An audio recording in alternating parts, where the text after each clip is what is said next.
நபிகளார் தடை விதித்த 7 விசித்திர உணவுகள். 1. பறவைகளில் கால் நகங்களால் பிடித்து தூக்கி உண்பவை தடை செய்யப்பட்டவை. 2. விலங்குகளில் கோரை பல்லுடைய கீரி கிழிக்கும் ஒவ்வொன்றையும் உண்பது விலக்கப்பட்டதாகும். 3.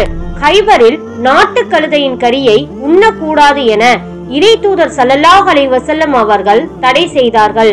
4. எறும்பு, தேனி, குதுகுது மற்றும் சிட்டுக்குருவி ஆகிய 4 உயிரினங்களை கொல்வதை நபிகளார் தடை செய்தார்கள். 5. முள்ளம்பன்றியை சாப்பிடலாமா என இறை தூதர் அவர்களிடம் கேட்டதற்கு அது அருவருப்பானவற்றில் ஒன்று என்று இறை தூதர் அவர்கள் தடை விதித்தார்கள். 6.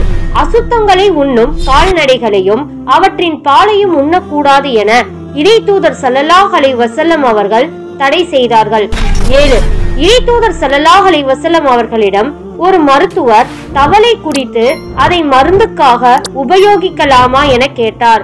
உடனே அதை கொல்ல வேண்டாம் என இறை தூதர் ஸல்லல்லாஹு அலைஹி வஸல்லம் அவர்கள் தடை செய்தார்கள்.